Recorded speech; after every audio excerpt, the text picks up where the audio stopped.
Republic ಕನ್ನಡದ ಧ್ಯೇಯ ವಾಕ್ಯವೇ ಇದು ನಿಮ್ಮ ಧ್ವನಿ. ಜನರ ಅಭಿಪ್ರಾಯಕ್ಕೆ ಒಂದು ಮುಕ್ತ ವೇದಿಕೆಯನ್ನ ರಿಪಬ್ಲಿಕ್ ಕನ್ನಡ ಒದಗಿಸಿಕೊಡ್ತಾ ಇದೆ. ಕಾಂಗ್ರೆಸ್ ಸರ್ಕಾರ ರಾಜ್ಯದ ಪಾರ್ಕ್ಗಳ ಮೇಲೆ ಕಣ್ಣು ಹಾಕಿದೆ. ರಾಜ್ಯದ ಅಷ್ಟು ಪಾರ್ಕ್ಗಳು ಅಂದ್ರೆ 5% ಪಾರ್ಕ್ಗಳ ಜಾಗವನ್ನ ಕಬ್ಜಾ ಮಾಡೋಕೆ ಹೊರಟಿದೆ. ಪಾರ್ಕ್ಗಳಲ್ಲಿ 5% ಜಾಗವನ್ನ ಸರ್ಕಾರ ಬಳಸೋದು, ಮಾರಾಟ ಮಾಡೋದು ಎಷ್ಟು ಸರಿ? ಈ ಬಗ್ಗೆ ನಿಮ್ಮ ಅಭಿಪ್ರಾಯವನ್ನ ಕೂಡ ನಮ್ಮ ಜೊತೆ ಹಂಚ್ಕೋಬಹುದು. ನಮಗೆ ಕರೆ ಮಾಡಿ ತಿಳಿಸಬಹುದು. ನಮ್ಮ ವಾಟ್ಸ್ಆಪ್ ನಂಬರ್ಗೆ 2 ಲೈನ್ಗಳಲ್ಲಿ ನಿಮ್ಮ ಅಭಿಪ್ರಾಯವನ್ನ ಮೆಸೇಜ್ ಮಾಡಬಹುದು. ಎಕ್ಸ್ ನಲ್ಲೂ ಕೂಡ ನಿಮ್ಮ ಅಭಿಪ್ರಾಯವನ್ನ ಹಂಚಿಕೊಳ್ತಾ ಹೋಗಬಹುದು. ಸರ್ಕಾರ ಪಾರ್ಕ್ಗಳ 5% ಜಾಗವನ್ನ ಅನ್ಯ ಕಾರ್ಯಕ್ಕೆ ಬಳಸೋದು ಸರಿನಾ? ಸರ್ಕಾರದ ಈ ಒಂದು ನಿರ್ಧಾರದ ವಿಚಾರವಾಗಿ ಏನ್ ಹೇಳ್ತಾರೆ ಅನ್ನೋ ವಿಚಾರಕ್ಕೆ ಸಂಬಂಧಪಟ್ಟಂತೆ ನಿಮ್ಮ ಅಭಿಪ್ರಾಯವನ್ನ ನಮ್ಮ ಹತ್ರ ಹಂಚಿಕೊಳ್ತಾ ಹೋಗಬಹುದು. ಇನ್ನು ಲಾಲ್ಬಾಗ್ ವಾಕರ್ಸ್ ಅಸೋಸಿಯೇಷನ್ ಕೂಡ ಸರ್ಕಾರ ತಂದಿರುವಂತಹ ಮಸೂದೆಯ ವಿರುದ್ಧ ಸಿಡಿದೆದ್ದಿದೆ. ಸದ್ಯಕ್ಕೆ ಬೆಂಗಳೂರು ಬದುಕಿರೋದೇ ಪಾರ್ಕ್ಗಳಲ್ಲಿರುವಂತಹ ಗಿಡ ಮರಗಳಿಂದ. ಆದರೆ ಸರ್ಕಾರದ ಈ ನಿರ್ಧಾರ ವಿನಾಶಕ್ಕೆ ದಾರಿ ಮಾಡಿಕೊಡ್ತಿದೆ ಅಂತ ಆಕ್ರೋಶವನ್ನ ಹೊರಹಾಕಿದ್ದಾರೆ. ರಾಜ್ಯ ಸರ್ಕಾರ ಇದೀಗ ಉದ್ಯಾನವನಗಳ ಸಂರಕ್ಷಣಾ ಕಾಯ್ದೆ ತಿದ್ದುಪಡಿ ಮಾಡಲೀಗ ಮುಂದಾಗಿದ್ದಾರೆ. ಆದ್ರೆ ಈಗ ಆ ಆಕ್ರೋಶ ಕೇಳಿ ಬಂದಿದೆ. ಲಾಲ್ಬಾಗಲ್ಲಿ ಟನಲ್ ಯೋಜನೆ ವಿಚಾರವಾಗಿ ಈಗ ಒಂದ್ ಕಡೆ ನಿರಂತರವಾಗಿ ಹೋರಾಟ ಸಹ ಮಾಡ್ತಿದೆ. ಸರ್ಕಾರ ಹಿಂದಕ್ಕೆ ತೆಗೆದುಕೊಡ್ತಿಲ್ಲ. ಇದೀಗ ಈ ಒಂದು ಕಾಯ್ದೆ ತಂದು ಒಂದ್ ಕಡೆ ಪರಿಸರಕ್ಕೆ ಧಕ್ಕೆ ಮಾಡ ಹೊರಟಿದೆ ಎಂಬುದು ಆಕ್ರೋಶ. ನಮ್ಮ ಜೊತೆ ಈಗ ಲಾಲ್ಬಾಗ್ ಅಸೋಸಿಯೇಷನ್ ಅಧ್ಯಕ್ಷರಾದ ಉಮೇಶ್ ಅವರನ್ನ ಮಾತಾಡ್ತೀನಿ. ಸರ್ ನಮಸ್ತೆ. ಈಗ ದೊಡ್ಡ ಮಟ್ಟದಲ್ಲಿ ಈಗ ನೀವು ಹೋರಾಟ ಮಾಡಿದ್ರಿ ಈ ಲಾಲ್ಬಾಗ್ ಅಲ್ಲಿ ಟನಲ್ ವಿಚಾರವಾಗಿ.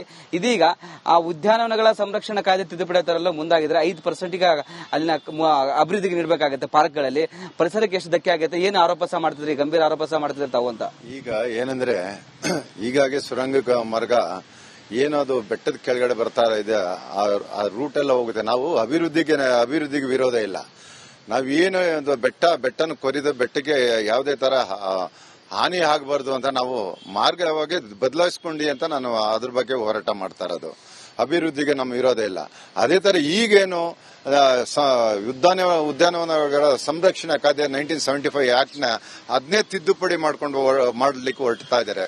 ಇದು ಎಲ್ಲ ಇಡೀ ಎಂಟೈರ್ ಕರ್ನಾಟಕ, ಬರೀ ಕಬ್ಬನ್ ಪಾರ್ಕ್ ಲಾಲ್ಬಾಗ್ ಅಲ್ಲ, ಎಂಟೈರ್ ಕರ್ನಾಟಕನೇ ಇದ್ಬಹುದು ವಿನಾಶಕ್ಕೆ ಕಾರಣ ಆಗುತ್ತೆ. ಯಾಕಂದ್ರೆ ಈಗಿರೋ ಪಾರ್ಕ್ಗಳಲ್ಲಿ ಈಗಾಗಲೇ ಎಲ್ರಿಗೂ ಗೊತ್ತಿರ್ಬೋದು, ಕರೋನಾದಿಂದ ಎಲ್ಲ ಹೋಗಿ ಎಲ್ಲ ಆಕ್ಸಿಜನ್ ಸಿಗದಿರ ದುಡ್ಡು ಕೊಟ್ಟು ಆಕ್ಸಿಜನ್ ತಗೊಂಡಿರೋದು.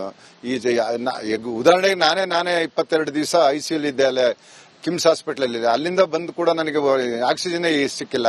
ಮತ್ತೆ ದುಡ್ಡು ಕೊಟ್ಟು ಆಕ್ಸಿಜನ್ ತಗೊಂಡು ನಾನು ಮನೆಯಲ್ಲಿದ್ದು 1 ತಿಂಗಳು ಆಕ್ಸಿಜನ್ ಆರ್ಟಿಫಿಷಿಯಲ್ ಆಕ್ಸಿಜನ್ ಅಲ್ಲಿ ಇದ್ದೀನಿ. ಅದೇ ನೀವು ನಿಜವಾಗೂ ಒಳ್ಳೆ ಆಕ್ಸಿಜನ್ ಸಿಕ್ಕೋ ಜಾಗ ಅದು ಪಾರ್ಕ್ಗಳಲ್ಲಿ, ಈ ಕಬ್ಬನ್ ಪಾರ್ಕ್, ಲಾಲ್ಬಾಗು, ಅದು ಮತ್ತೆ ಸಣ್ಣ ಪುಟ್ಟ ಪಾರ್ಕ್ಗಳಿದೆ. ಆ ಪಾರ್ಕ್ಗಳಲ್ಲೆಲ್ಲ ವೃದ್ಧರು, ವಯಸ್ಸಾದವರು, ಮಕ್ಕಳು ಎಲ್ಲ ಇವರೆಲ್ಲ ಬಂದು ಅಲ್ಲಿ ಶ್ವಾಸಕೋಶ ತಗೊಳ್ತಾರ, ಗಾಳಿನ ತಗೊಂಡು ಸ್ವಲ್ಪ ಬದುಕಿದ್ದಾರೆ.